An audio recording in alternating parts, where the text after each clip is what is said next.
उस नाले में से बहुत बदबू आती थी, इसलिए कोई भी आदमी उस नाले के आसपास जाना पसंद नहीं करता था। एक रात पिंकू और रिंकू नाम के दो दोस्त शहर से फिल्म देखकर आ रहे होते हैं। कितनी बदबू आवत है इसमें, बहुत ही गंदा है ये तो। जल्दी से खिसक लो, नहीं तो यहीं इसकी बदबू से बेहोश हो जाएंगे। हाँ। तभी उन दोनों वहाँ एक औरत और एक छोटी बच्ची दिखते हैं। अरे पिंकू, ये औरत और बच्ची इतनी रात में यहाँ कहाँ बैठी है, और वो भी इतनी बदबू में?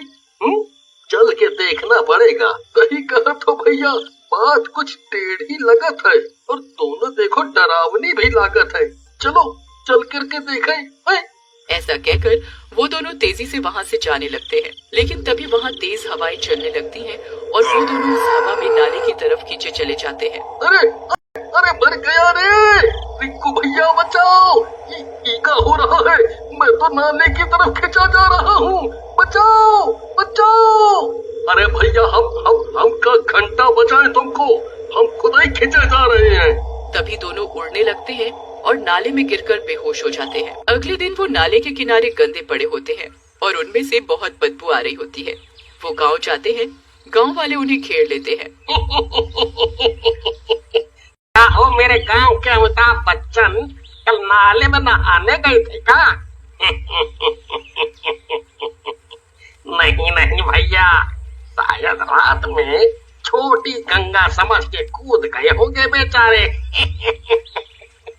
गांव वालों की बात सुनकर रिंकू और पिंकू को बहुत गुस्सा आता है और वो गांव वालों से बोलते हैं, ज्यादा दांत तो दिखाओ मत, नहीं तो अभी यहीं तुम्हारे सर से गंगा जल निकाल देंगे। हाँ। रिंकू और पिंकू को गुस्से में देखकर गांव वाले वहाँ से चले जाते हैं।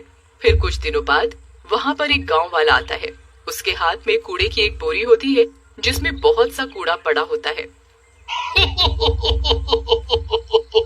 इस नाले का एक ही फायदा है कि कूड़ा फेंकने के लिए दूर नहीं जाना पड़ता, बस यहीं फेंक दो और काम खत्म। ऐसा कहकर जैसे ही वो गांव वाला कूड़ा फेंक कर घूमता है, उसके सामने एक चुड़ैल खड़ी होती है। अभी कहाँ काम खत्म मेरे लल्लू लाल, अभी तो काम शुरू होता है। ऐसा कहकर चुड़ैल उस गांव वाले की गर्दन उखाड़कर नाले में चली जाती है। अगली सुबह लोगों को उस आदमी की बिना सर की लाश मिलती है। अरे बाप रे, ये कौन है भाई? इसका सर कहाँ गया? कौन मारा इसको इस तरह? नाई है। ये कैसे मर गया और कौन के सर की हजामत कर गया? इसके बाद गांव वाले कल्लू नाई की लाश का अंतिम संस्कार कर देते हैं, लेकिन उसके बाद उस नाले से आए दिन लाशें मिलने लगती हैं, जिससे गांव वाले बहुत घबरा जाते हैं और गांव के सरपंच के पास जाते हैं। अरे सरपंच जी, कुछ करिए, देखिए ये गांव में क्या हो रहा है। आए दिन उस नाले के पास किसी न किसी की लाश मिल रही है। ऐसा लागत है जैसे कोई खूनी नाला है। भाइयों, आपकी चिंता ठीक है, लेकिन बिना जाने हम भी क्या कर सकत हैं? अब हमें क्या पता वहाँ कौन और कैसे मर रहा है। तभी वहाँ रिंकू और पिंकू आते हैं। हम तो उस दिन भी कहे रहे कि वहाँ कुछ गड़बड़ है, लेकिन तुम लोग हमारी बात नहीं माने, और देखो गांव में क्या हो रहा है। सही कह रहे हो रिंकू बेटा, लेकिन बिना जाने हम भी क्या कर सकते हैं। हम तो अभी यही सलाह देंगे कि कोई भी आदमी रात में उस नाले के पास न जाए। फिर सब लोग सरपंच जी की बात मान जाते हैं और रात में उस खूनी नाले के पास ना जाने का निर्णय लेते हैं। लेकिन रिंकू और पिंकू के दिमाग में कुछ और ही चल रहा होता है। रिंकू भैया, हम जो सोचता हूँ तुम भी का वही सोचत हो। अब भैया हम कोई भगवान तो है नहीं, जो तुम सोचो वो हम बिना बताए जान जाए या सोचने लगे। अरे ज्यादा पहेली ना बुझाओ और जल्दी बताओ क्या बात है। आप भी ना बहुत मजा किया हो। अरे वो रात जब हम दोनों नाले में गिरे थे, तब तुम एक बात ध्यान दिए थे, वहाँ एक औरत और बच्ची बैठी थी। हमको तो लागत है उनका ही कौनो लफड़ा है, और हो ना हो वो औरत और बच्ची ही मार रही है सबको। वाह रिंकू भैया, तुम तो सच में अमिताभ बच्चन हो। एक ही दिन में ढूंढ लिया कातिल को। वाह वाह वाह।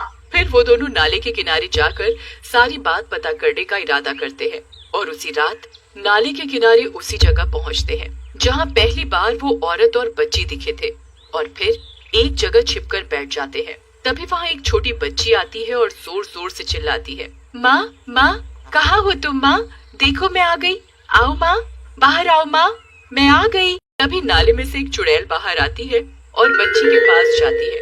बच्ची चुड़ैल से लिपट जाती है। मेरी बेटी तू आ गई, बता मेरी बेटी, मेरी राजकुमारी ने क्या खाया है आज, बता।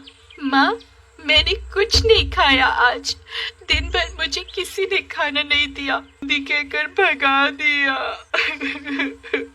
तू चिंता न कर मेरी बेटी, तेरी माँ जिंदा है, तुझे कोई खाने को दे या ना दे, तेरी माँ तुझे अच्छा खाना देगी। ऐसा कहकर चुड़ैल अपने पास से सूखी और कई दिनों की बासी रोटियां उस बच्ची को खाने के लिए देती है। बच्ची भी उन रोटियों को खाने लगती है। ये देखकर रिंकू और पिंकू को रोना आ जाता है और रिंकू पिंकू से बोलता है,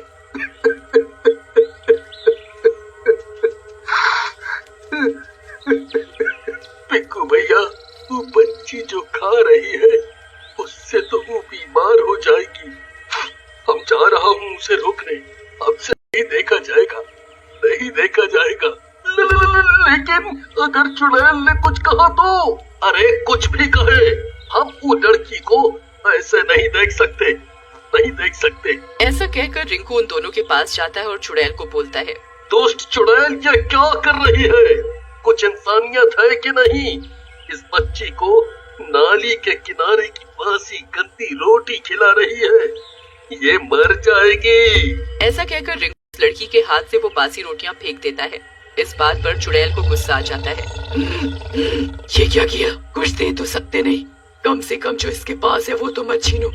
ऐसा कहकर चुड़ैल रिंकू को गर्दन से उठा लेती है। तभी वहाँ पिंकू आ जाता है और चुड़ैल के पैरों में गिर जाता है और बोलता है,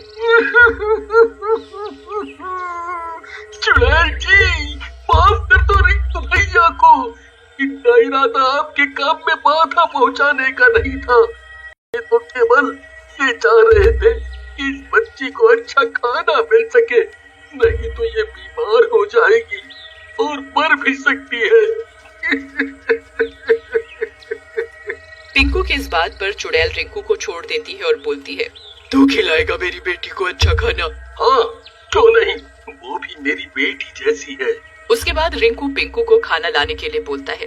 पिंकू खाना लाने के लिए चला जाता है। रिंकू चुड़ैल से पूछता है, चुड़ैल जी आप चुड़ैल कैसे बन गई और ये बच्ची कौन है? ये मेरी बेटी पिंकी है, मैं और मेरे पति मरने से पहले इस नाले में साफ सफाई किया करते थे। एक दिन मेरे पति की तबीयत खराब थी और वो काम पर नहीं जा सकते थे, तब ठेकेदार ने उन्हें जबरदस्ती नाले की सफाई के लिए भेजा, जिसकी वजह से उनकी मौत हो गई और अपने पति को बचाने के चक्कर में मेरी भी मौत इसी नाले में डूबने से हो गई। तब से मेरी ये बेटी अकेली है। और दुष्ट ठेकेदार चुड़ैल जी, उसका क्या हुआ?